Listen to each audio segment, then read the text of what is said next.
Hello students, कैसे आप सब। उम्मीद करते हैं आप सब बहुत बढ़िया होंगे। तो केमिकल इक्विलिब्रियम का नेक्स्ट लेक्चर हम स्टार्ट करने जा रहे हैं। लास्ट क्लास में हमने ली शेटेलियर प्रिंसिपल कंप्लीट कर लिया था। ठीक है, ली शेटेलियर प्रिंसिपल फिजिकल इक्विलिब्रियम के लिए भी हमने पढ़ लिया, केमिकल इक्विलिब्रियम के लिए भी हमने पढ़ लिया। उम्मीद करते हैं सारी चीजें जो आपके बहुत ही अच्छे से समझ में आई होगी, आपके लेक्चर आपकी पढ़ाई अच्छी चल रही होगी। ठीक है, और केमिकल इक्विलिब्रियम में आप देखो ज्यादा कुछ बाकी नहीं है, एक दो छोटे छोटे टॉपिक है वो हम कवर कर लेते हैं, फिर इस चैप्टर को खत्म करते हैं। देखिएगा जरा टॉपिक क्या इसमें बच गया। तो सबसे पहला एक हमारे पास छोटा सा टॉपिक है, पहले वो हम देखेंगे। टॉपिक है reaction quotient. Reaction quotient and direction, direction of reaction. ठीक है, बहुत ही ध्यान से ये टॉपिक पढ़ना है ना, कि रिएक्शन क्वोशिएंट और डायरेक्शन ऑफ रिएक्शन क्या होता है ना।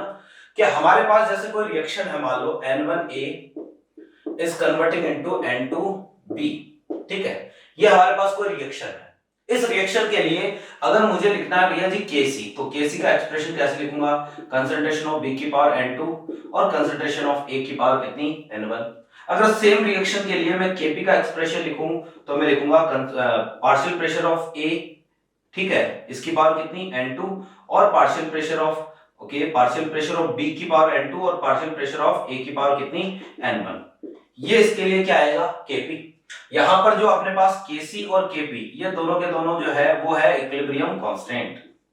ठीक है, फिर इसके बाद देखो जरा कि ये जो कंसंट्रेशन है A और B की, ये होती है भैया जी equilibrium concentration. This is equilibrium concentration. ठीक है, और ये जो प्रेशर है ये होता है इक्विलिब्रियम प्रेशर। ठीक है, कि यार अगर आपको Kc और Kp निकालना है या Kc और Kp लिखना है किसी रिएक्शन के लिए, तो आप यहां पर इक्विलिब्रियम कंसंट्रेशन काम में लोगे और यहां पर क्या काम में लोगे? इक्विलिब्रियम प्रेशर काम में लोगे। ठीक है, अब जैसे हम किसी रिएक्शन के लिए Kc और Kp लिखते हैं, ठीक वैसे ही आपको किसी रिएक्शन के लिए एक हमारे पास होता है रिएक्शन क्वोशिएंट, जिसको हम बोलते हैं Qc, और एक होता है जिसको हम बोलते हैं Qp। ठीक, जैसा एक्सप्रेशन Kc का होता है, ठीक वैसा ही एक्सप्रेशन किसका होता है? Qc का होता है। यानी Qc इक्वल टू मैं बोलूंगा कंसंट्रेशन ऑफ B की power N2, concentration of A की पावर N1, और ये होता है अपने पास पार्शियल प्रेशर ऑफ B की पावर N2, और ये होता है पार्शियल प्रेशर ऑफ A की पावर N1।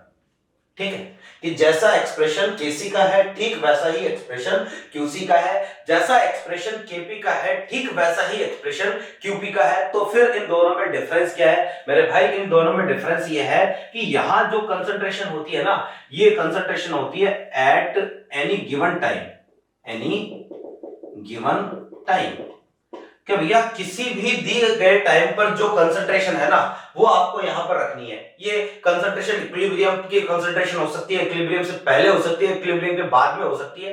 एट ए गिवन टाइम, जिस भी गिवन टाइम पर जो कंसंट्रेशन दे रखी है, अगर आप वो यहां रख दोगे तो हमारे पास क्या आ जाएगा? Qc की वैल्यू। ठीक ऐसे ही ये जो पार्शियल प्रेशर है, ये पार्शियल प्रेशर होता है at any given time, at any given time, कि भैया किसी भी टाइम पर जो पार्शियल प्रेशर आपको दे रखा है क्वेश्चन में, वो पार्शियल प्रेशर यहां पर रख दो, आपको किसकी वैल्यू मिल जाएगी? आपको Qp की वैल्यू मिल जाएगी।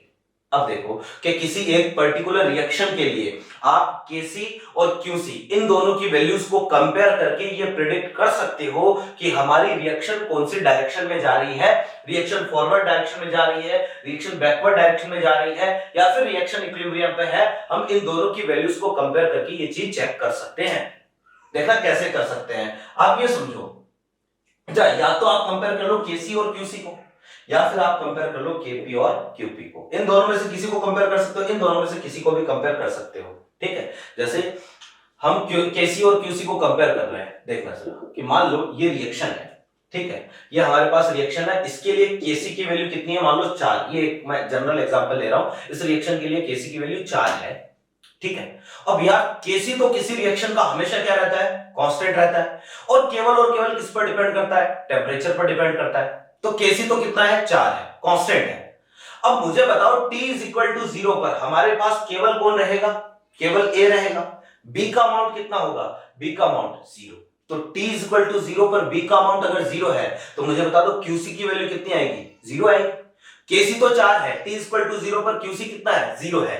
धीरे धीरे धीरे धीरे बी का अमाउंट क्या होगा, बढ़ेगा, धीरे धीरे बी बढ़ेगा। मुझे बताओ अगर धीरे धीरे बी बढ़ेगा तो धीरे धीरे क्यूसी की वैल्यू क्या होगी, बढ़ेगी। और धीरे धीरे क्यूसी की वैल्यू बढ़ना स्टार्ट होगी। मुझे बताओ रिएक्शन किस डायरेक्शन में जा रही है, रिएक्शन जा रही है किधर, फॉरवर्ड डायरेक्शन में, है ना, क्योंकि धीरे धीरे बी क्या हो रहा है, बढ़ रहा है ना। तो भैया अगर मैं ये कहता हूं कि if KC is greater than QC, अगर कंडीशन ऐसी आती है किसी रिएक्शन के लिए किसी दिए गए टाइम पर आपको जो क्यूसी की वैल्यू आपने निकाली और रिएक्शन का क्यूसी केसी से ज्यादा आ रहा है और ये वाली कंडीशन हमारे पास बन रही है, इसका मतलब यह है कि क्यूसी तो मान लो 4 है और इनिशियली जो क्यूसी केपी तो अपने पास केसी तो कितना है, 4 है। इनिशियली क्यूसी कितना था, 0 था। धीरे धीरे क्यूसी क्या हो रहा है, बढ़ रहा है बढ़ रहा है बढ़ रहा है। और क्यूसी बढ़ क्यों रहा है, क्योंकि बी की कंसंट्रेशन बढ़ रही है और बी की कंसंट्रेशन अगर बढ़ रही है ना, इसका मतलब इक्विलिब्रियम किधर आ रहा है, इक्विलिब्रियम फॉरवर्ड डायरेक्शन में आ रहा है। तो जब QC is less than KC होता है या KC is greater then QC होता है, इसका मतलब ये होगा कि रिएक्शन किधर प्रोसीड हो रही है,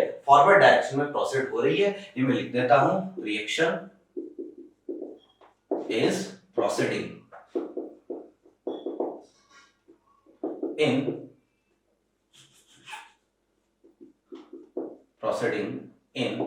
फॉरवर्ड डायरेक्शन। तो रिएक्शन हमारी फॉरवर्ड डायरेक्शन में प्रोसीड हो रही है, ठीक है। फिर भैया देखो जरा कि केसी 4, जैसे ही क्यूसी बढ़ता बढ़ता बढ़ता बढ़ता 4 के इक्वल आ गया, इसका मतलब रिएक्शन कहां आ चुकी है, इक्विलिब्रियम पर आ चुकी है। तो अगर जो है वो केसी और क्यूसी अगर इक्वल आ जाए तो मैं बोलूंगा reaction is at equilibrium. Reaction हमारी कहां है, इक्विलिब्रियम पर है। और अगर मान लो किसी रिएक्शन के लिए केसी की वैल्यू कम है और क्यूसी क्या हो जाए, ज्यादा हो जाए। अगर रिएक्शन का क्यूसी ज्यादा है, केसी कम है, तो अब ये कैसे हो सकता है, मुझे बताओ। अगर क्यूसी ज्यादा है इसका मतलब बी की कंसंट्रेशन क्या होगी, बहुत ज्यादा होगी। और अगर बी की कंसंट्रेशन बहुत ज्यादा है, इधर बी बढ़ेगा तो ली शेडेलियर क्या करता है, रिएक्शन इक्विलिब्रियम किस तरफ जाएगा, बैकवर्ड डायरेक्शन जाएगा। बी की कंसंट्रेशन अगर ज्यादा होगी तभी तो क्यूसी ज्यादा होगा ना। तो भैया इसका मतलब रिएक्शन किधर जा रही है, बैकवर्ड जा रही है। तो अगर क्यूसी की वैल्यू ज्यादा है, क्यूसी इज ग्रेटर देन केसी, तो in this case reaction is proceeding in backward direction, ठीक है।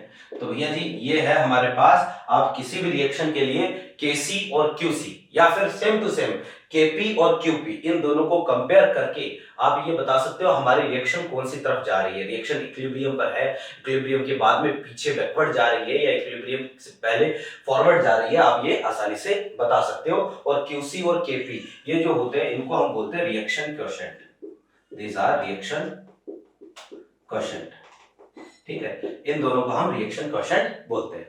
आई होप मेरी बात आपके समझ में आ गई होगी। थोड़ा सा आगे बढ़ते हैं, देखो इस पर एक क्वेश्चन करते हैं तो ये चीज ठीक से समझ में आएगी। देखिएगा बहुत ही आसान सा काम है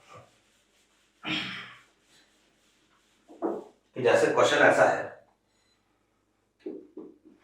कि मैंने आपको बोला if KC of reaction to SO2 plus O2 is greater than to SO3 is 6 at any temperature, ठीक है। आपको इस रिएक्शन का केसी दे रखा है, ठीक है, और सारे के सारे जो गैसियस फॉर्म में है। If concentration of SO2, O2 and SO3 is 2, 1.5 and 4 mole per liter at any time, then predict the direction of reaction. तो इस केस में आपको क्या बताना है, डायरेक्शन बतानी है रिएक्शन की। आप देखो जरा, इसके लिए आपको केवल और केवल क्या करना है, क्यूसी की वैल्यू निकालनी है। आपको रिएक्शन ये दे रखी है 2SO2 plus O2 is converting into 2SO3 और इसके लिए केसी की वैल्यू दे रखी है, केसी कितना है, 6 है।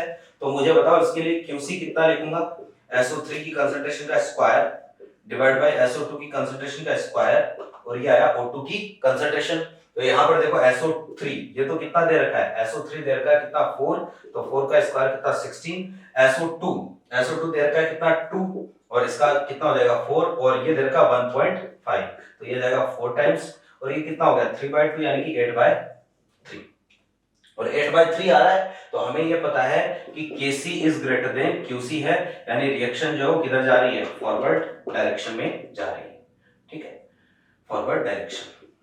तो ये होता है भैया Kc और Qc। ठीक है, तो आप दोनों की वैल्यूज को कंपेयर करके बहुत ही आसानी से ये बता दोगे कि रिएक्शन हमारी किस तरफ जा रही है। आई होप मेरी बात आपके समझ में आ गई। ठीक है, फिर देखो जरा, ये तो हो गया reaction quotient and direction of reaction. छोटा सा टॉपिक है, कोई इसमें जो है वो बड़ी बात नहीं है।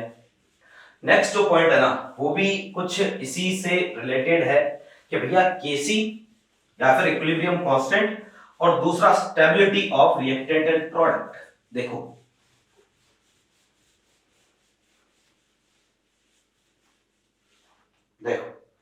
कि भैया कंडीशन ऐसी है, नेक्स्ट टॉपिक है इक्विलिब्रियम कांस्टेंट,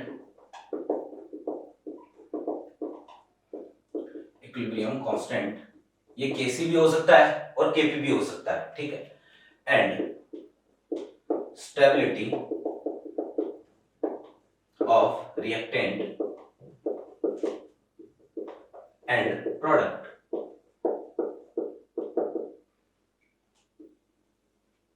देखो जी, बहुत ही आसान सा काम कि हमारे पास कोई रिएक्शन है, मान लो reactant is converting into product. इसके लिए Kc की वैल्यू कैसे लिखूंगा, concentration of product by concentration of reactant. ठीक है, मैं अब जो लाइन आपको बताने जा रहा हूं ये एनसीईआरटी की लाइन है, ध्यान रखना कि अगर किसी रिएक्शन के लिए भैया जी Kc की value, if Kc is greater then 10⁻³ कि मान लो कोई रिएक्शन है और उस रिएक्शन के लिए Kc की वैल्यू आ रही है 10⁻³ से ज्यादा, रिएक्शन की Kc की वैल्यू बहुत ज्यादा है, मुझे बताओ अगर Kc की वैल्यू ज्यादा है तो रिएक्टेंट और प्रोडक्ट में से ज्यादा कौन होगा, सीधी सी बात है प्रोडक्ट जो है वो क्या होगा, ज्यादा होगा।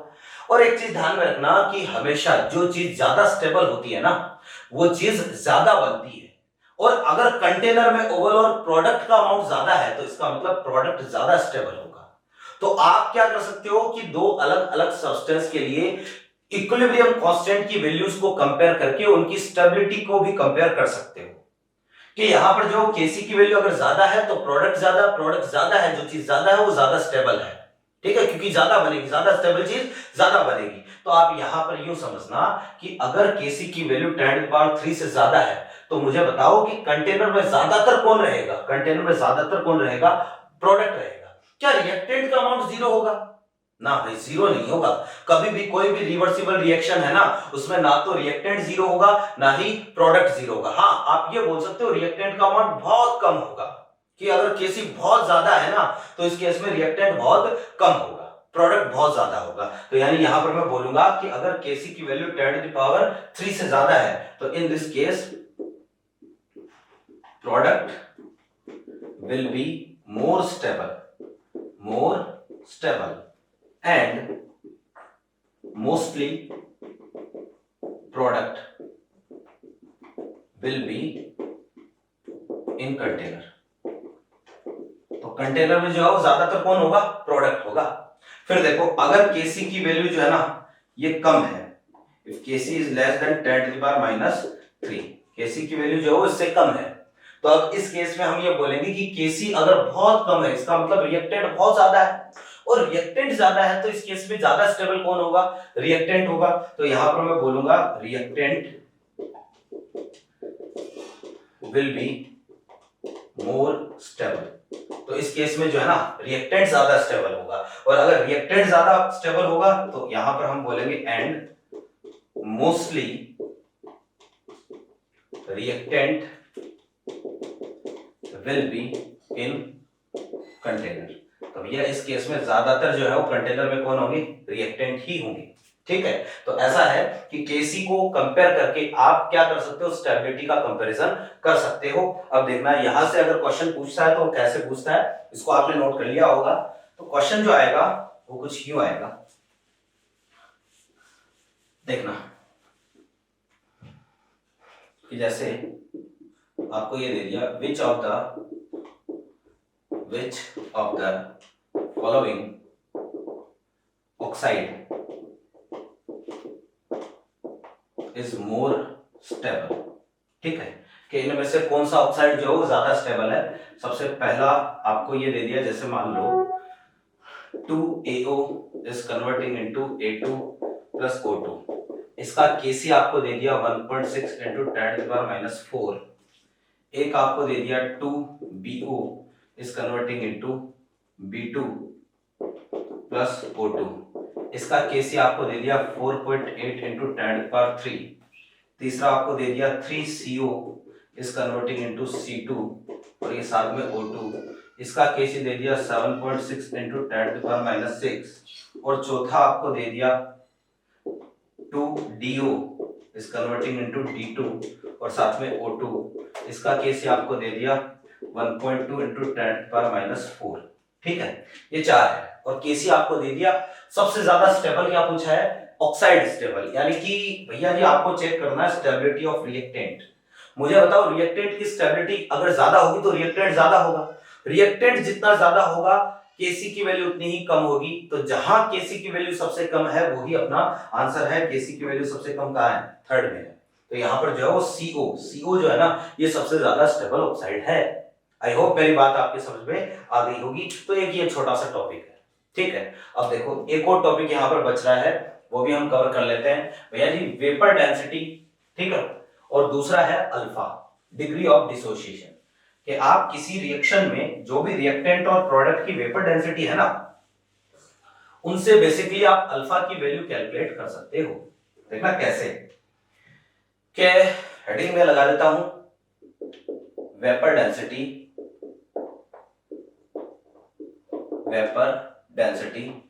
And degree of dissociation.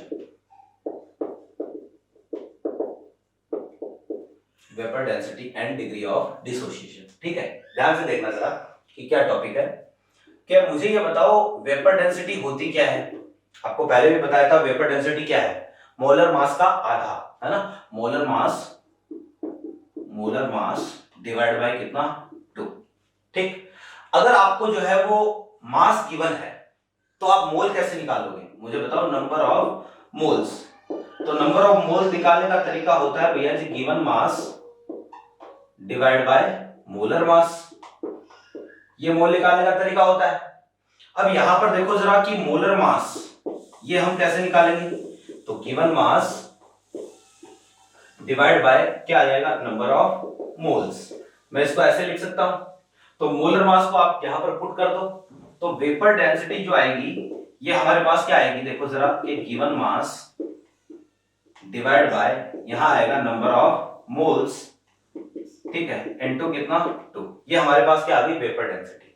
आप ध्यान से देखो, यहां से मैं ऐसा बोल सकता हूं जो वेपर डेंसिटी है ना ये इनवर्सली प्रोपोर्शनल है किसके? नंबर ऑफ मोल्स के। तो नंबर ऑफ मोल्स की इनवर्सली प्रोपोर्शनल है। बस इसी कांसेप्ट से हम क्या करेंगे, अलग अलग रिएक्शन में जो अलग अलग डिफरेंट सब्सटेंस होते हैं उनके लिए अल्फा की वैल्यू कैलकुलेट करेंगे, ठीक है। अब कैसे कैलकुलेशन हमें करनी है, ध्यान से कि भाई वेपर डेंसिटी तो क्या है? वेपर डेंसिटी तो एक तरीके से हमें मोलर मास का आधा करना है और जो है वो नंबर ऑफ मोल्स की ये क्या होता है? Inversely proportional. 3 कैटेगरी की रिएक्शंस होगी, है ना। 3 केस यहां पर बनते हैं। सबसे पहले देखना केस 1 कि if delta Ng is positive. मान लो कोई ऐसी रिएक्शन है जिसके लिए डेल्टा Ng की वैल्यू पॉजिटिव है, तो उसके लिए कैलकुलेशन करते हैं सबसे पहले, है ना। 3 अलग अलग केस है और लास्ट में मैं आपको जो वो तीनों केस के लिए कॉमन फार्मूला भी बताऊंगा। लेकिन भैया कंसेप्ट दिमाग में रखना क्योंकि कंसेप्ट बहुत जरूरी है, बिना कंसेप्ट के कोई काम नहीं होता है। तो यहां पर देखो जरा कि कोई रिएक्शन है डेल्टा Ng पॉजिटिव। मान लो कोई भी एक जनरल रिएक्शन ले लेते हैं जिसके लिए डेल्टा Ng पॉजिटिव है, जैसे PCl5 is converting into PCl3 और साथ में Cl2, ठीक है। ये हमारे पास कोई रिएक्शन है। ध्यान रहे कि अगर आपको कभी किसी क्वेश्चन में रिएक्टेंट के बारे में इनिशियल मोल या इनिशियल प्रेशर नहीं गिवन है तो जो स्टोइकियोमेट्रिक कोएफिशिएंट है उनको ही इनिशियल मोल आपको मानना है। जैसे यहां पर t = 0 पर आपको नहीं दिया है कि PCl5 के कितने मोल कंटेनर में थे, तो आप क्या करोगे कि भैया जो भी अपने पास इसका स्टोइकियोमेट्रिक कोएफिशिएंट है वही इनिशियल मोल मानेंगे। अगर मान लो कहीं पर आपको इनिशियल प्रेशर की जरूरत है और नहीं दिया है तो जो भी इसका स्टोइकियोमेट्रिक कोएफिशिएंट है वही इनिशियल प्रेशर मानोगे। इसका स्टोइकियोमेट्रिक कोएफिशिएंट कितना है 1, ये कितना होगा 0 और ये 0। थोड़ी देर बाद में वो आएगा, कौन आएगा, इक्विलिब्रियम ही आएगा, और कोई तो आने वाला है नहीं। तो थोड़ी देर बाद में जब इक्विलिब्रियम आएगा हमें अल्फा कैलकुलेट करना है मेरे भाई, और अल्फा क्या होता है कि इक्विलिब्रियम आने तक एक में से जितना आयोनाइज या एक में से जितना डिसोशिएट होता है उसको क्या बोलते हैं, अल्फा बोलते हैं। तो भैया एक में से टूट गया अल्फा, तो एक में से अल्फा टूट गया तो बचा कितना 1 माइनस अल्फा। इसके एक से इसका एक बनता है तो अल्फा से इसका कितना बनेगा अल्फा। इसके एक से इसका एक बनता है तो इसका भी कितना बनेगा, इसका भी बनेगा अल्फा। भैया हमने जो है ना रिएक्शन स्टार्ट करी थी कितने मोल से, 1 मोल से। तो हमने जब रिएक्शन स्टार्ट करी तो कंटेनर में मोल था 1, इसको हम बोलते हैं थ्योरेटिकल मोल एंड थ्योरेटिकल, ठीक है। इसको मैं केवल एंटी से इंडिकेट करूंगा। तो हमने भैया अपनी रिएक्शन जो कहां से स्टार्ट करी थी, n=1 से स्टार्ट करी थी। लेकिन यार थोड़ी देर बाद में कंटेनर में मोल कितने हो गए, तो थोड़ी देर बाद में कंटेनर में मोल n ऑब्जर्व, इसको मैं बोलूंगा NO। तो कंटेनर में मोल भैया थोड़ी देर बाद में कंटेनर में टोटल मोल आ गए 1 minus alpha plus alpha plus alpha. तो टोटल मोल हो गए भैया जी 1 minus alpha plus alpha plus alpha, यानी बोले तो 1 प्लस अल्फा। ठीक है कि यार हमने तो रिएक्शन स्टार्ट करी थी 1 मोल से, थोड़ी देर बाद में मोल हो गए कितने 1 प्लस अल्फा। दो अलग अलग तरीके के मोल अपने पास है, तो दो अलग अलग तरीके की डेंसिटीज अपने पास होगी। एक तो ऑब्जर्व वेपर डेंसिटी होगी, एक थ्योरेटिकल वेपर डेंसिटी होगी। ध्यान से देखो जरा कि भैया n थ्योरेटिकल और n ऑब्जर्व, यहाँ n ऑब्जर्व की वैल्यू जो है वो n थ्योरेटिकल से क्या आ रही है, ज्यादा आ रही है। n observe is greater than n theoretical. ठीक है, अब ध्यान से मैं ऐसा लिख सकता हूं क्योंकि दो अलग अलग तरीके के मोल है तो दो अलग अलग तरीके की वेपर डेंसिटीज आएगी, और वेपर डेंसिटी मोल की क्या होती है, इनवर्सली प्रोपोर्शनल होती है।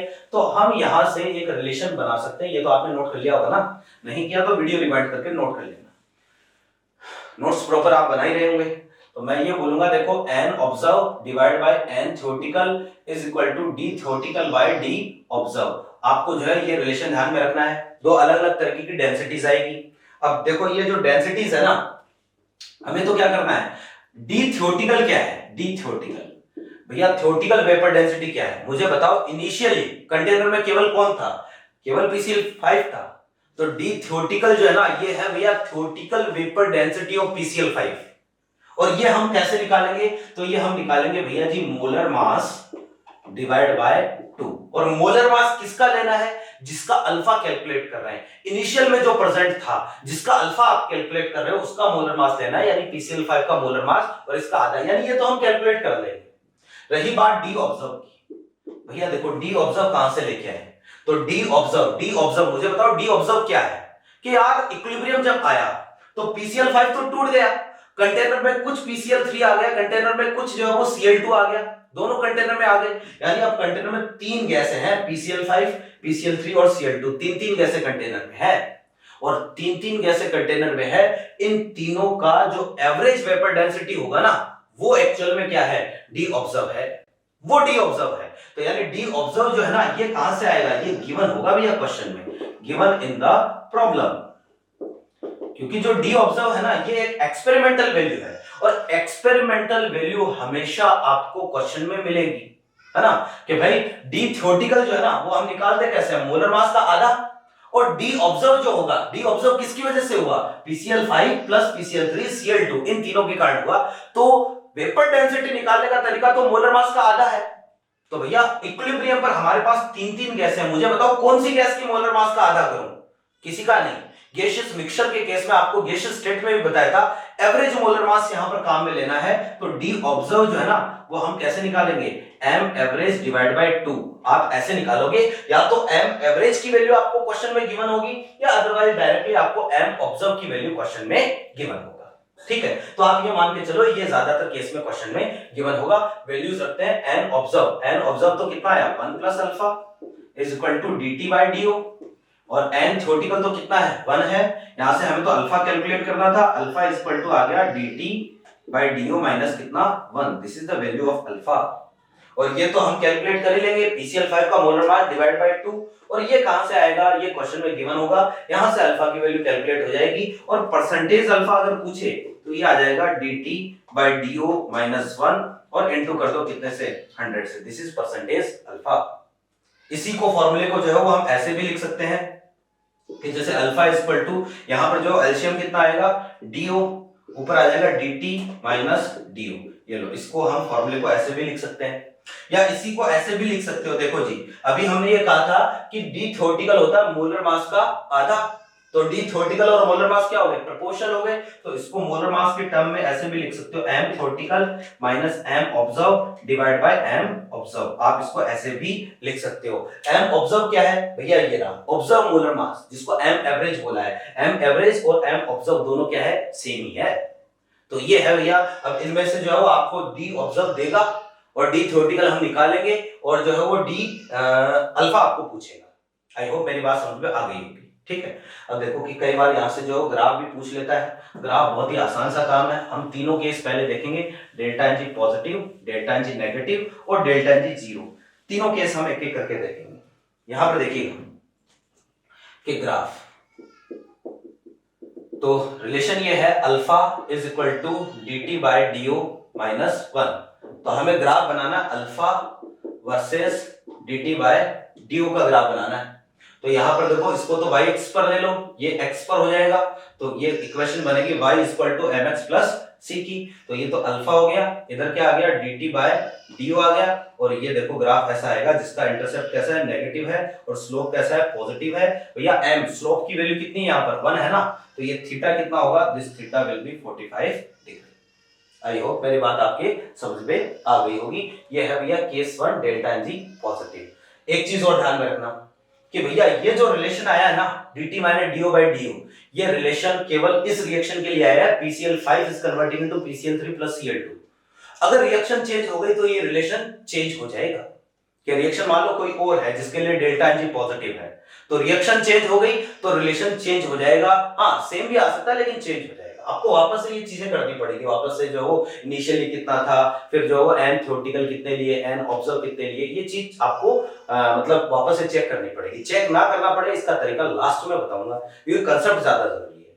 फॉर्मूला तो जो है वो हम रट ही लेते हैं ना। केस सेकंड देखो जरा, इसको मैं मिटा रहा हूं। तो देखो सेकंड केस हम यहां स्टार्ट करते हैं कि मान लो रिएक्शन का डेल्टा एन जी जो है ना वो नेगेटिव है। मैं वापस से बोल रहा हूं कि ये जो रिलेशन आता है हर एक रिएक्शन के लिए अलग अलग तरीके से आता है। आपको जो हमेशा ऐसे ही डिराइव करना पड़ेगा जैसे मैं कर रहा हूं, लेकिन इससे बचने के लिए लास्ट में एक तरीका मैं आपको बता दूंगा। देखिएगा जरा, केस सेकंड कि if delta N G is negative, कोई भी हम ऐसे रिएक्शन लेते हैं जिसके लिए डेल्टा एन जी की वैल्यू नेगेटिव हो। जैसे एक रिएक्शन हम ले रहे हैं यहां पर एग्जांपल के लिए N2 plus 3H2 is converting into 2NH3, ठीक है। ये हमारे पास कोई रिएक्शन है। अब इसके लिए सेम टू सेम हमें तो अल्फा कैलकुलेट करना है और वेपर डेंसिटी मेथड से कैलकुलेट करना है। तो आप समझना जरा कि T इक्वल टू 0 पर इसका 1, इसका 3, इसका 0, क्योंकि मैंने कहा ना अगर इनिशियली इंफॉर्मेशन ना गिवन हो तो आपको क्या करना है, जो इनिशियल जो अपने पास स्टोइकियोमेट्रिक कोएफिशिएंट होते हैं उनको ही मोल मानने हैं। अब मान लो आपको अल्फा कैलकुलेट करना है नाइट्रोजन का, ठीक है ना, तो alpha is equal two degree of dissociation of N2। या नाइट्रोजन का डिग्री ऑफ डिसोसिएशन है, तो नाइट्रोजन का डिग्री ऑफ डिसोसिएशन है तो एट इक्विलिब्रियम मैं ये बोलूंगा इसका हो जाएगा कितना, एक में से जो ब्रेक हुआ वो अल्फा, इसका एक काम में आता है तो इसका 3 काम में आता है, तो इसका अल्फा काम में आएगा तो इसका 3 अल्फा काम में आएगा, तो बचा कितना 3 माइनस 3 अल्फा। इसके एक से इसका 2 बनता है तो इसका बनेगा कितना 2 अल्फा। क्लियर है बात। फिर देखना जरा कि यहां पर बोलूंगा n थ्योरेटिकल कि यार इनिशियली हमने काम कितने मोल से स्टार्ट किया था, कि हमने तो रिएक्शन में जो है वो मोल लिए थे कितने 1 प्लस 3, कितने मोल लिए थे 1 प्लस 3, टोटल मोल लिए थे कितने 4। और थोड़ी देर बाद में n ऑब्जर्व ये हो गए 1 minus alpha plus 3 minus 3 alpha plus 2 alpha, कि यार थोड़ी देर बाद में कंटेनर में टोटल मोल हो गए इतने 1 minus alpha plus 3 minus 3 alpha plus 2 alpha, इतने मोल हो गए, टोटल मोल हो गए 4 माइनस कितने 2 अल्फा। कि हमने अपना काम स्टार्ट किया था कितने मोल से, 4 मोल से, हो कितने गए 4 माइनस 2 अल्फा। यानी कि एक तरीके से ऑब्जर्व मोल जो है वो कम हो रहे हैं, पहले ऑब्जर्व मोल ज्यादा थे तो n theoretical is greater than n observe आ रहा है, पहले उल्टा n observe greater than n theoretical. और n और वेपर डेंसिटी का रिलेशन क्या होता है, अपोजिट होता है। तो अगर डेंसिटी आपको क्या करना है, थ्योरेटिकल वेपर डेंसिटी और ऑब्जर्व वेपर डेंसिटी को कंपेयर करना है, तो मुझे बताओ यहां पर क्या आएगा, d observe greater then d theoretical, ये रिलेशन आएगा। पहले वाले में d थ्योरेटिकल ज्यादा आएगा। क्लियर है बात? अब देखना जरा कि यहां से जो है मैं इसको u भी लिख सकता हूं ना, कि 2 कॉमन ले लिया, 2 माइनस कितना अल्फा। रिलेशन क्या कहता है कि n observe by n theoretical is equal to d theoretical by d observe. अच्छा, कई जगह जो है ना d थ्योरेटिकल को कैपिटल D से और d ऑब्जर्व को स्मॉल d से भी लिखते हैं, ऐसा भी लिखा होता है कई जगह, d थ्योरेटिकल को, है ना, थ्योरेटिकल डेंसिटी कैपिटल D से और ऑब्जर्व डेंसिटी स्मॉल d से भी लिखा होता है, तो उसमें कंफ्यूजन होने की जरूरत नहीं है, कंफ्यूज होने की। n ऑब्जर्व तो है 2 minus alpha divide by n theoretical हमने कितना लिया 4 is equal to dt by do, ये कैंसिल हो गया। 2 minus alpha is equal to 2 dt by do, हमें तो अल्फा कैलकुलेट करना था, alpha is equal to 2 minus 2 dt by do, ये लो जी अल्फा आ गया। या फिर आप यूं कहो alpha is equal to 2 1 minus dt by do, या फिर इसको ये भी लिख सकता हूं अल्फा इज इक्वल टू 2 और एलसीएम क्या आ जाएगा do, तो ये हो जाएगा do minus dt। This is the alpha for this reaction. Again मैं बोलूंगा कि ये जो अल्फा आया है ये केवल और केवल इसी रिएक्शन के लिए आया है और किसी रिएक्शन पर लागू नहीं होगा। हाँ, हो भी सकता है, ठीक है, हो भी सकता है, लेकिन हर एक रिएक्शन के लिए अलग अलग आता है, ये चीज ध्यान में रखिएगा। क्लियर है बात? अब ग्राफ आप जो भी पूछता आपको, जैसे dt बाय du का अल्फा का, वो हम बना ही लेंगे, अभी जो तरीका बताया था उससे। हाँ, अब इसको मोलर मास के टर्म में भी आप ऐसे लिख सकते हो कि अल्फा इज इक्वल टू आ जाएगा 2, यहां आ जाएगा m observe minus m theoretical divide by m observe, ये मोलर मास के टर्म में आ गया।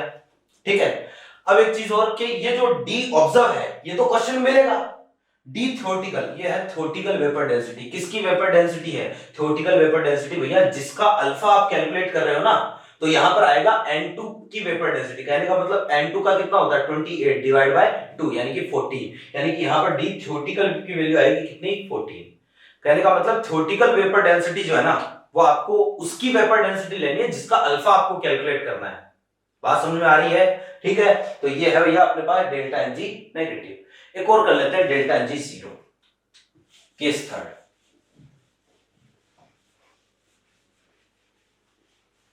देखिएगा, इसको मिटा रहा हूं।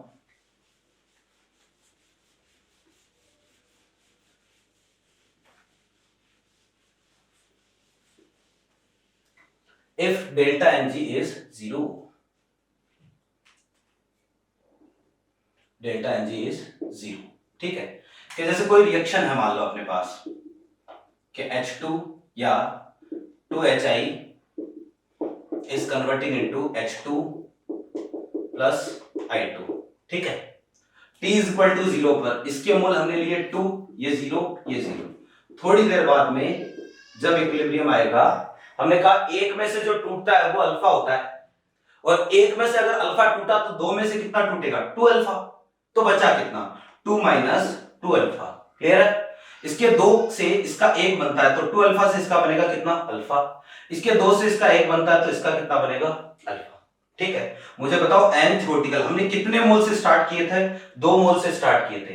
n ऑब्जर्व थोड़ी देर बाद में मोल हो गए 2 माइनस 2 अल्फा प्लस अल्फा, ये प्लस ये, तो हमारे पास ये कितने आए 2 आ गए, अल्फा अल्फा कैंसिल हो गए। तो देखो जरा कि n theoretical equal to n observe आ रहा है, तो मुझे बताओ d थ्योरेटिकल इक्वल टू क्या आएगा d ऑब्जर्व आएगा। आप जब ये वाला रिलेशन लोगे n observe by n theoretical equal to d theoretical by d observe, ये कितना आ गया? ये तो 1 आ गया। और भैया ये अगर 1 आ गया तो यहां पर इसके एक्सप्रेशन में अल्फा आएगा ही नहीं, और इसके एक्सप्रेशन में अल्फा आ ही नहीं रहा है, तो भैया इस तरीके की जो रिएक्शंस है ना, इनके लिए हम अल्फा की वैल्यू वेपर डेंसिटी मेथड से कैलकुलेट कर ही नहीं सकते। ठीक है, ये मेथड जो है डेल्टा एनजी जीरो वाली रिएक्शंस के लिए काम में नहीं आएगा, तो मैं लिखूंगा alpha can not be calculated by vapour density method for such a type of reactions। ठीक है। तो भैया जी इस तरीके की रिएक्शन के लिए हम जो है वो अल्फा की वैल्यू वेपर डेंसिटी मेथड से कैलकुलेट नहीं कर सकते।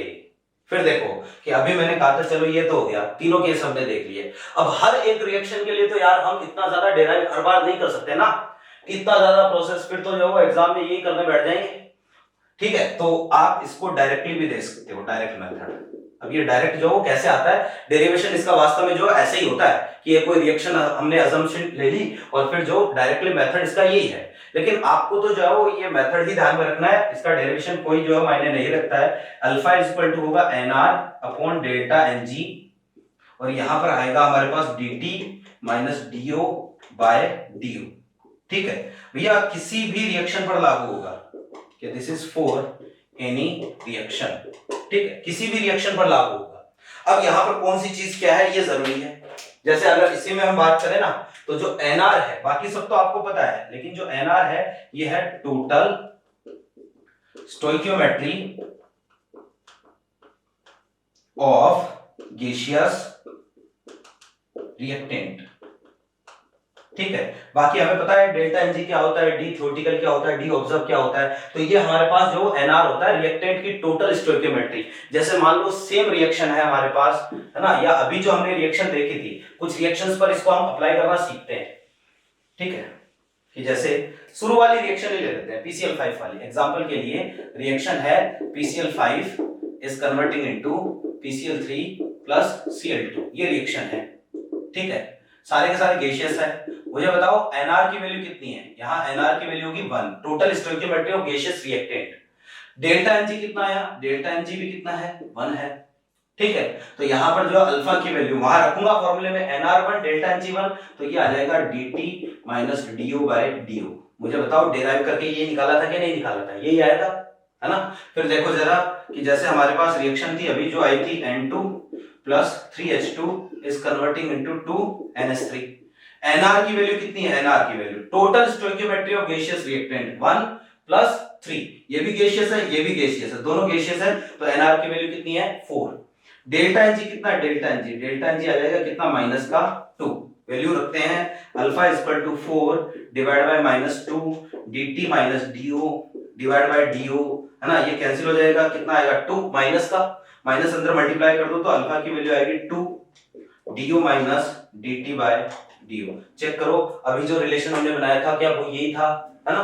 कोई भी रिएक्शन हो, हर रिएक्शन पर ये जो है वो काम करेगा, कैसी भी रिएक्शन आए भले, है ना। जैसे अच्छा डेल्टा Ng जीरो की तो बात हम कर ही नहीं रहे ना, वो तो एक अलग केस है। डेल्टा Ng जीरो तो अलग चीज है। जैसे मान लो आपको मैंने ये रिएक्शन दे दी कि N2O4 is converting into 2NO2। ठीक है भैया, यहां पर NR की वैल्यू कितनी 1, डेल्टा Ng कितना है 1 है, तो अल्फा इज इक्वल टू आ जाएगा dt minus do by du। ठीक है, मैंने कहा था ना आपको हर एक रिएक्शन के लिए रिलेशन अलग आएगा, सेम भी आ सकता है, जैसे इन दोनों में सेम आ रहा है। ठीक है, सेम भी आ सकता है अलग भी आ सकता है, लेकिन हर एक रिएक्शन के लिए आप ये मान के चलो रिलेशन अलग आता है ना। तो किसी भी रिएक्शन पर लागू हो जाएगा। क्वेश्चन कैसे आता है उसकी बात हम कर लेते हैं साथ ही। देखो जरा, आपको ये बोला है कि if observe vapour density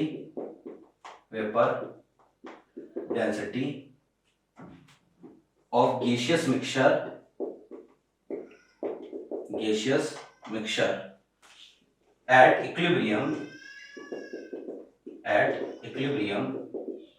in the given reaction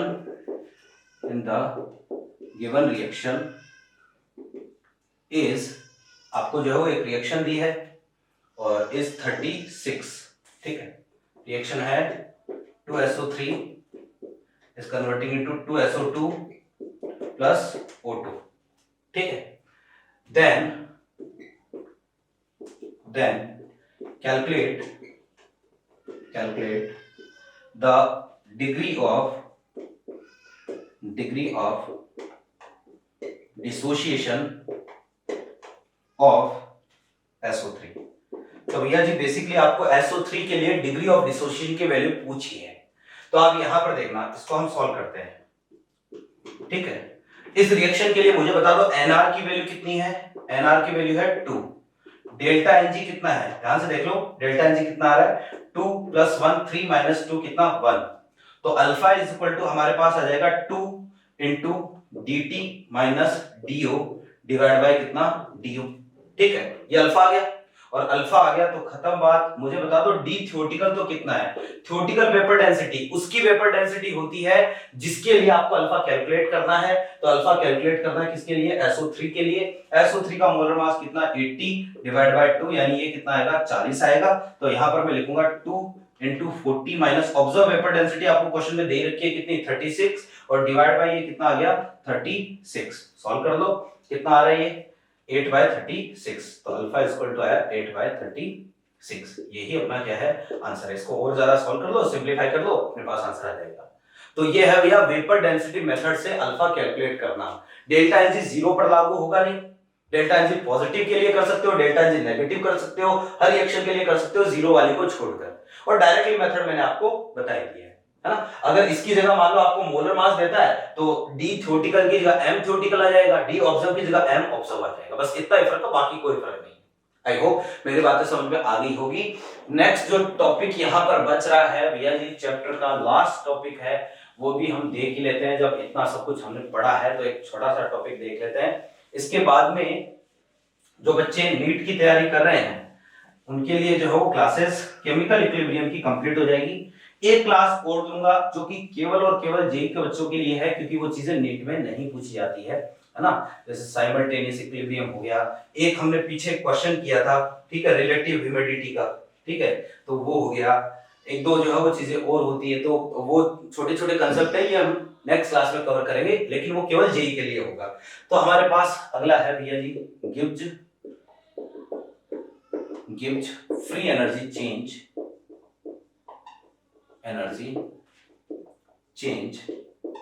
and equilibrium constant।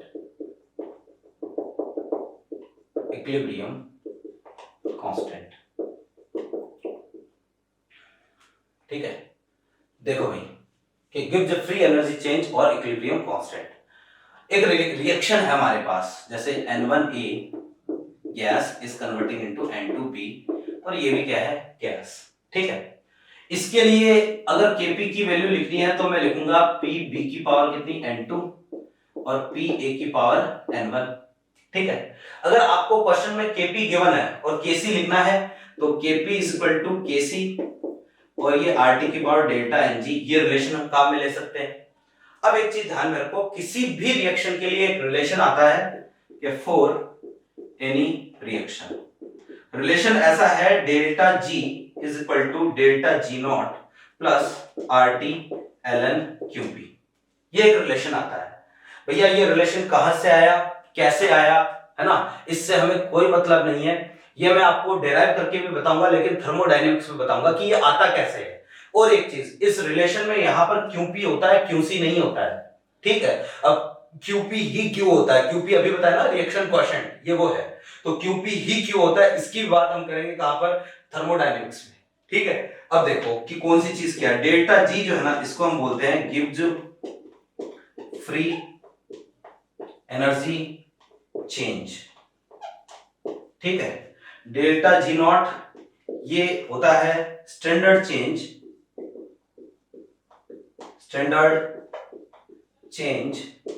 In gives free energy, ठीक है। ये स्टैंडर्ड चेंज होता है गिव्स फ्री एनर्जी में, तो ये डेल्टा G तो हो गया गिव्स फ्री एनर्जी चेंज, ये स्टैंडर्ड चेंज यानी स्टैंडर्ड कंडीशन में। R gas constant, T temperature, QP reaction quotient. अब भाई अगर आप 11th के स्टूडेंट हैं तो आपको तो ये अभी पता नहीं होगा कि डेल्टा G क्या है, डेल्टा G नॉट क्या है, कोई टेंशन नहीं लेनी है, ऐसे मान लो एक मैथमेटिकल टर्म है और कुछ नहीं है, ठीक है। अभी ज्यादा इस पर दिमाग लगाना भी नहीं है। बाकी जो अगर आप टारगेट के स्टूडेंट हैं या ड्रॉपर के हैं या फिर 12th के हैं तो आपको जरूर डेल्टा G और डेल्टा G नॉट के बारे में थोड़ी बहुत जानकारी पहले से होगी, ठीक है। लेकिन भैया हम इसको डिटेल में पढ़ेंगे, थर्मो में पढ़ेंगे, अभी जो है वो इस पर हम नहीं जाएंगे। तो देखो जरा कि होता यह है, कुछ एक पॉइंट यहां पर ध्यान में रखना पड़ेगा, at equilibrium delta G is 0, कि किसी रिएक्शन के लिए इक्विलिब्रियम पर डेल्टा G की वैल्यू 0 होती है। क्यों 0 होती है, अगेन इक्विलिब्रियम में बात करेंगे, डेल्टा G 0 होता है। लेकिन भैया ध्यान में रखना delta G not equal to 0, है ना। डेल्टा जी जीरो होता है इक्विलिब्रियम पर, डेल्टा जी नॉट जीरो नहीं होता है। हाँ, कुछ एक केस में डेल्टा जी नॉट भी जीरो होता है, लेकिन जनरल मेथड, जनरल चीज यही है कि किसी भी रिएक्शन के लिए इक्विलिब्रियम पर डेल्टा जी हमेशा पक्का 100% जीरो होगा। डेल्टा जी नॉट जीरो हो ये कोई गारंटी नहीं। और जब रिएक्शन में इक्विलिब्रियम आएगा तो हम ये बोलेंगे कि क्यूपी की वैल्यू इक्वल हो जाएगी किसके, केपी के। तो अब हमारे पास जो एक्सप्रेशन है ना इक्विलिब्रियम पर, वो कुछ ऐसा हो जाएगा, delta G is equal to delta G not plus R T L N QP. ये एक्सप्रेशन है। डेल्टा जी इक्विलिब्रियम पर कितना हो गया, जीरो हो गया, और क्यूपी की वैल्यू इक्विलिब्रियम पर किसके इक्वल हो गई, केपी के इक्वल हो गई। तो इसी को जो है मैं इधर ले आता हूं तो हमारे पास रिलेशन बन जाएगा जी, delta G not is equal to minus R T L N और ये केपी। ध्यान रखना इस रिएक्शन में या इस रिलेशन में यहाँ पर जो है क्यूपी और मतलब यहाँ तो क्यूपी होता है और यहाँ क्या होता है, केपी होता है, केसी नहीं होता है। ठीक है, बहुत ही जो है वो अच्छा कंसेप्ट है कि यहाँ पर कभी भी केसी काम में नहीं लेते। क्यों नहीं लेते हैं, इसको डेराइव करके मैं आपको समझाऊंगा थर्मो में। बार बार बोल रहा हूँ, थर्मो में आएगा इसका कंसेप्ट। अभी के लिए जो है आपके जितने भी मॉड्यूल में, आपकी शीट में जितने भी क्वेश्चन दे रखे हैं ना, वो इसी से हो जाएंगे, तो ज्यादा डिटेल में अभी नहीं जाना है। Delta G not is equal to हमारे पास आया क्या, minus R T L N KP. ठीक है, अब देखो, अच्छा मान लो किसी क्वेश्चन में आपको केसी दे रखा है और आपको डेल्टा जी पूछे, तो पहले इस रिलेशन से आप केपी निकालोगे। या अगर किसी क्वेश्चन में डेल्टा जी देके केसी पूछ रखा है तो पहले यहां से केपी निकालो, फिर इस रिलेशन से केसी कैलकुलेट करोगे। आई होप मेरी बातें समझ में आ गई होगी। हम 10 बेस पर या ln e बेस पर कोई कैलकुलेशन करते नहीं है, इसको 10 बेस पे कन्वर्ट कर देते हैं। तो मैं इसको यूं बोलूंगा कि delta G not equal to minus 2.303 RT और ये आएगा क्या, लॉग केपी। ये लीजिए, ठीक है, ये हमारे पास एक रिलेशन है। बस इसी रिलेशन पर जो है क्वेश्चन आते हैं, है ना। एक दो क्वेश्चन इस पर कर लेते हैं, ठीक है। ज्यादा तो जो है वो डिटेल में बात हम करेंगे कहाँ, थर्मोडायनेमिक्स में। वहां पर भी मैं आपको बताऊंगा कि ये चीज हमने केमिकल इक्विलिब्रियम में पढ़ी है। देखना सर, क्वेश्चन है कि if the value of delta G not is zero for a reaction at equilibrium, then reaction at equilibrium, then calculate the value of Kp for reaction। तो आपको इस रिएक्शन के लिए क्या करना है, Kp की वैल्यू कैलकुलेट करनी है। तो आप देखो क्या रिलेशन ये कहता है कि delta G not equal to minus 2.303 RT और ये लॉग केपी। अब डेल्टा जी भी क्या कर दिया, जीरो कर दिया, तो ये वाली पूरी टर्म क्या हो जाएगी, जीरो हो जाएगी। तो log KP will be equal to zero. तो यहां से जो लॉग हटाऊंगा तो ये वाली पूरी चीज कहां चली जाएगी, 10 की पावर में, और 10 की पावर जीरो मतलब केपी इक्वल टू 1। यानी हम ऐसा बोल सकते हैं कि ऐसी रिएक्शंस जिनके लिए केपी की वैल्यू 1 होती है, ठीक है, उन रिएक्शंस के लिए डेल्टा जी नॉट कितना होगा, जीरो होगा, है ना। बाकी तो देखो इस पर जो है वो और ज्यादा डिटेल में हम क्वेश्चन करेंगे कहां पर, थर्मोडायनेमिक्स में। एक और क्वेश्चन इस पर लेते हैं, फिर इसको खत्म करते हैं अपन। जैसे एक क्वेश्चन मैंने आपको ये दिया है ना, कि if the ratio of partial pressure at equilibrium of N2O4 and NO2 is 1 in the given reaction। एक रिएक्शन आपको दी है, N2O4 is converting into 2NO2, ठीक है। फिर आपको आगे बोला है then calculate the value of delta G naught in kilojoule, ठीक है, at 300 Kelvin। अब देखो कि ये जो क्वेश्चन है इसको आपको सॉल्व करना है, डेल्टा जी नॉट की वैल्यू कैलकुलेट करनी है। तो हम यहां पर ये बोलेंगे, देखो रिलेशन ये कहता है कि delta G not equal to minus 2.303 RT और ये क्या आएगा, लॉग केपी। तो पहले तो अगर डेल्टा जी नॉट कैलकुलेट करना है तो केपी की वैल्यू निकालनी पड़ेगी, और केपी की वैल्यू निकालनी है तो भैया इसके लिए हम क्या लिखेंगे देखना, मैं इसके लिए ये बोलूंगा रिएक्शन है N2O4 gas is converting into 2NO2 gas, ये हमारी रिएक्शन है।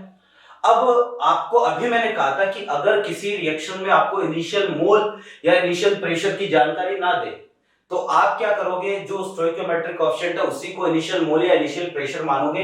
तो मैं ये कहूंगा t इक्वल टू 0 पर ये 1, ये कितना 0, और थोड़ी देर बाद में जब इक्विलिब्रियम आएगा ये हो गया 1 माइनस अल्फा और ये कितना हो गया 2 अल्फा। हम ये मान के चल रहे हैं कि initial pressure of N2O4 was 1 atm और ये हो गया इनका इक्विलिब्रियम पर पार्शियल प्रेशर। और क्वेश्चन में बोला है कि at equilibrium the ratio of partial pressure of N2O4 and PNO2, ये हमारे पास है 1 माइनस अल्फा डिवाइड बाय कितना 2 अल्फा, और ये है कितना 1। तो यहां से 1 minus alpha equal to 2 alpha, alpha equal to आगे कितना 1/3, और अगर अल्फा की वैल्यू 1/3 आ गई तो हमारे पास इक्विलिब्रियम पर इनका पार्शियल प्रेशर आ गया, ये कितना आएगा 2/3 and this will be also 2/3। Kp निकालते हैं, तो Kp इज इक्वल टू होगा जी PN2O4 की पावर कितनी 2 डिवाइड बाय ओहो PNO2 की पावर 2 डिवाइड बाय PN2O4। तो ये हमारे पास है कितना 2/3 का स्क्वायर डिवाइड बाय कितना 2/3, ये कैंसिल हो जाएगा तो आंसर आएगा 2/3। ये तो Kp आया है। अभी आपको तो क्या करना है, डेल्टा G0 निकालना है, वैल्यूज रख दो। तो delta G0 equal to minus 2.303, R की वैल्यू जूल में 25/3, टेम्परेचर इज 300 केल्विन और लॉग यहां आएगा Kp 2/3। अब देखो कि इसको मैं यूं लिख सकता हूं log 2 minus log 3, log a by b को log a minus log b लिखते हैं ना, तो log 2 माइनस log 3, log 2 की वैल्यू 0.30, log 3 की वैल्यू 0.47, माइनस करोगे तो माइनस का 0.17 आएगा, तो ये माइनस माइनस प्लस 2.303, ये आ गया कितना 100, तो ये आया 2500 इंटू 0.17, ये तो आया जूल में, है ना भैया। ये लॉग एंटी लॉग ये दोनों में आपको आयनिक इक्विलिब्रियम में बहुत अच्छे से सिखाऊंगा कि लॉग से एंटी लॉग मतलब लॉग को सॉल्व कैसे करते हैं, एंटी लॉग कैसे लेते हैं, सारी चीजें बताऊंगा आयनिक में, है ना। तो ये हमारे पास है जूल में, किलो में बदलना है तो आप इसको क्या कर दो 1000 से डिवाइड कर दो, तो 1000 से डिवाइड करूंगा तो 2.303 into 2500 into 0.17 divide by 1000 divide करूंगा तो ये कितना हो जाएगा, डायरेक्टली लिख रहा हूं 2.5, ये आ गया आंसर किलो जूल में, और इसको सॉल्व कर दो, यही हमारा क्या है आंसर है। ठीक है, तो भैया ये है केमिकल इक्विलिब्रियम, नीट के स्टूडेंट्स के लिए इतना सफिशिएंट है, इतना काफी है। जेई के बच्चों के लिए एक छोटी सी क्लास जो और लेंगे, हालांकि जो है जेई के लिए भी आप बोल सकते हो 98% चैप्टर आपका कंप्लीट हो गया है, थोड़ा सा बाकी है, अगली क्लास में कवर करेंगे। तो यहां से हम मिलते हैं अगली क्लास में, थैंक यू।